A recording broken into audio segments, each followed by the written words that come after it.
Hey, what's up? It's Jim, and today I'm going to talk about the film Castle in the Sky, or Laputa Castle in the Sky, from 1986. And this is continuing my series where I try to review all of the films of Studio Ghibli and the previous works of Hayao Miyazaki and Isao Takahata. But this is actually the first official Studio Ghibli film.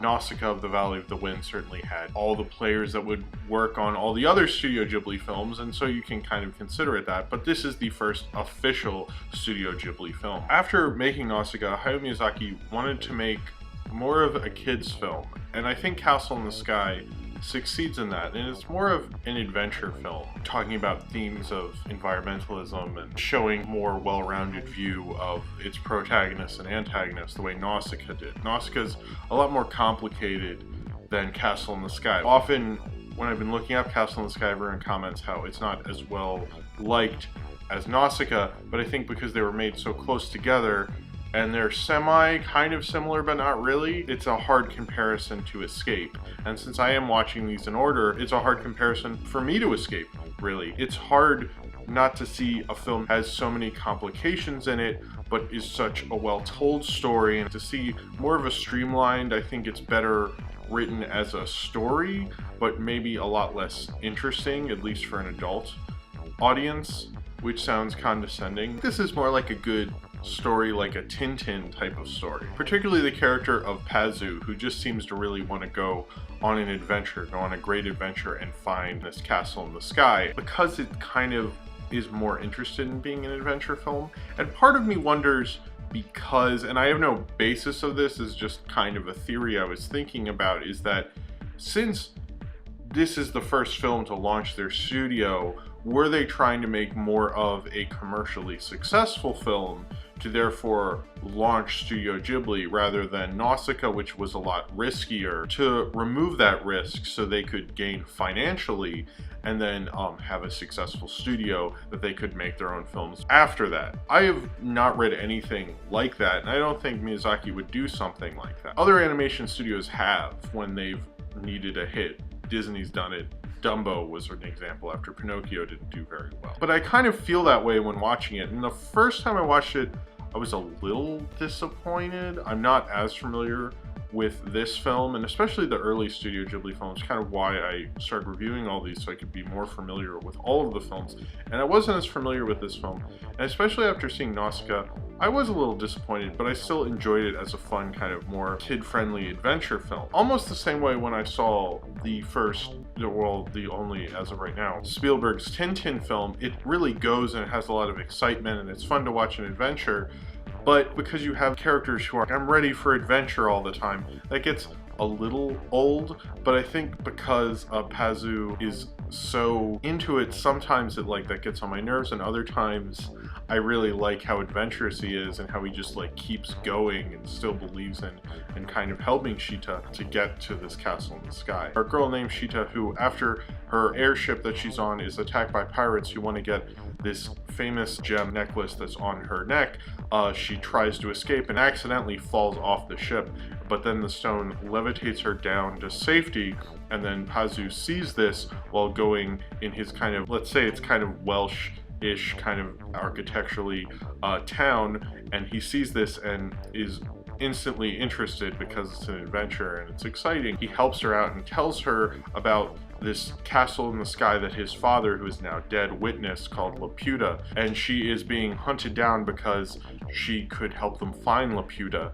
and the army's after her, these pirates are after her, and Pazu is trying to help Shita and get her away from them, and then they want to go on the adventure to eventually find this castle in the sky. What is interesting, I think, that does change is in Nausicaa, there's all these different sides, and although they might be misled and doing things for their own cultures, you eventually don't see everyone as evil if they are kind of looked at as the antagonists after a while. This doesn't happen as much in this film. Miyazaki only does that with the pirates, who in the opening are almost like the beginning of the original Star Wars, where they're invading a ship and instantly you recognize them as evil. That's your first interaction with them. But as the film goes on, the characters become friends with them, and she becomes great friends with the head pirate Dola, or Captain Dola. It shows his nature for showing more well-rounded characters, making these conflicts not so black and white, but at the same time he does that because everyone in the army is kind of shown as evil throughout the whole film. You kind of get attachments to them, but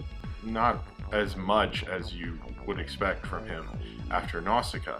And it's kind of interesting they would go back to a film that would appeal to children after they had The Little Viking Prince, which they made a long time before, to make animation for adults. And they successfully made a film that actually lots of people saw with Nausicaa. And then immediately after that, they want to make an adventure film for kids. And it's kind of odd. I'm not saying they were backing down or becoming sellouts or anything, but it is odd that you suddenly have all this artistic freedom and then you make a film that's a little more digestible than your past film and a little less complicated.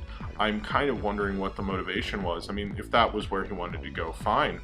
But I think that's why, you know, when you look at a film like this, it doesn't have quite the reputation of the other films. Totoro is a very different film, so comparing it isn't as easy. This isn't a post-apocalyptic world.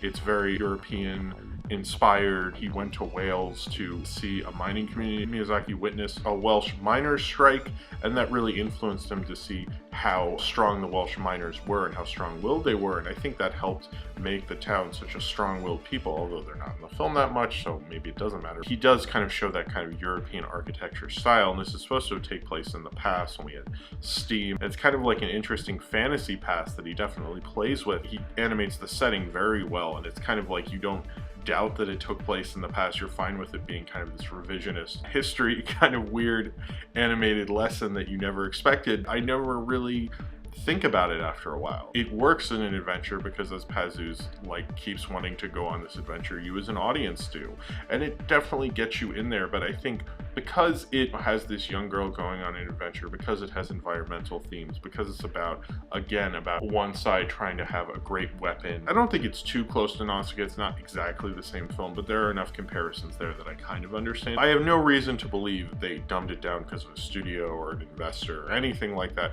or if it has, I haven't been able to find that. He still has a love for these characters. It kind of feels like maybe he wanted to make more of a fun movie. I think him and Takahata together make an interesting team, you know, with Miyazaki directing and Takahata producing.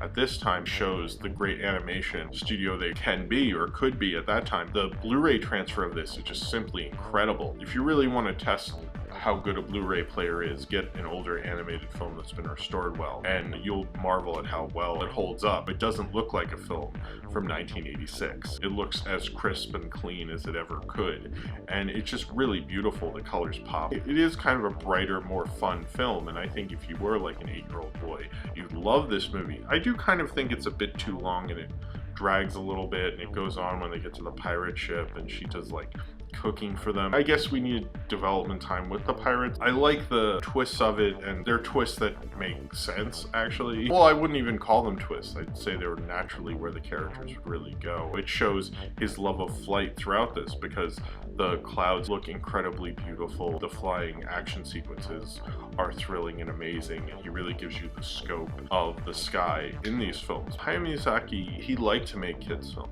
Ponyo wasn't really that long ago now, and he was making that up until the end of his career. He would just kind of go back and forth all the time and make the kind of films he wanted to make. And so maybe we shouldn't be so hard on him, because this is what he wanted to do next. That's the natural evolution for him. Certainly he would make even more of a kid's film with his next film, My Neighbor Totoro. This film's more of a fun adventure kind of romp. Well, I wouldn't say it's a romp, but it's definitely a fun action adventure, more of a kid's film than Nausicaa.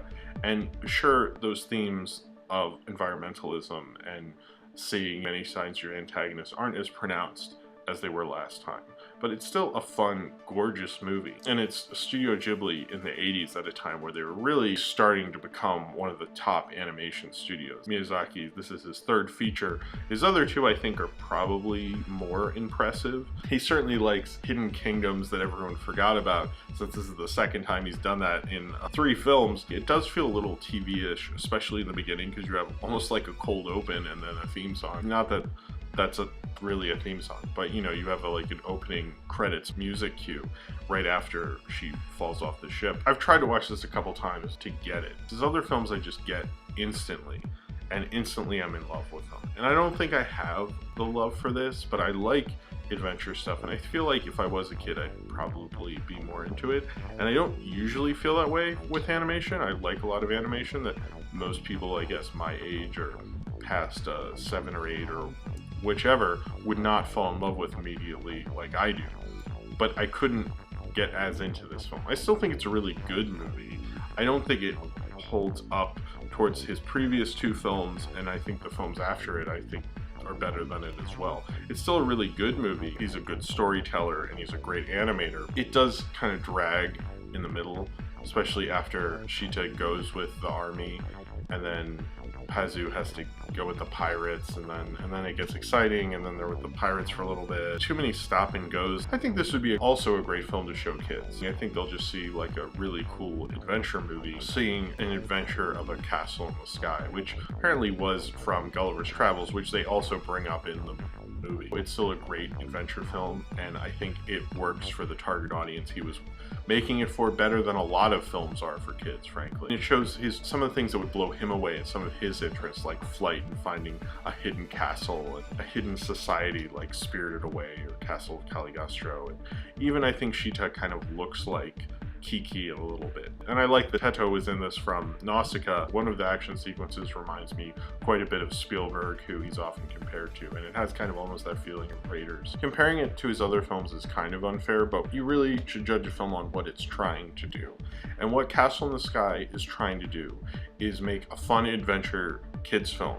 And he does it. He does it very well. It's a different kind of kids film. It's not going as preschool as I think he's very excellent at, and it's not being as complicated. It's kind of him trying to do maybe more of a mid-range, early to mid-elementary school kind of age, while still making it kind of a little more complicated. He clearly thinks more of them as an audience than most filmmakers do, and that is really inspiring and interesting and makes for a fun, beautiful movie that has all the things that he is in awe of, and so you get that through the screen. I think ultimately this is a great adventure movie, and you should go with it and not think about where this ranks in whatever stupid filmography thing. Doesn't matter. A good adventure film is good enough for me, and I think that should be good enough for you to enjoy such a great kind of classical adventure film that Castle in the Sky truly is. So if you have seen Castle in the Sky and you would like to talk about it, then comment below in the comments and subscribe if you would like to. My next Studio Ghibli review will be My Neighbor Totoro. I'm going to work on it for a while, so I know right now I think it will probably be in July. I don't know when. The delay is not because I'm doing other things, because I will probably want it to be as good as I possibly can. So that is the next one. I do not know when it's coming out. It will definitely be in July. And check out my other Studio Ghibli reviews and my Studio Ghibli review playlist. And thank you for watching, and I hope to see you next time.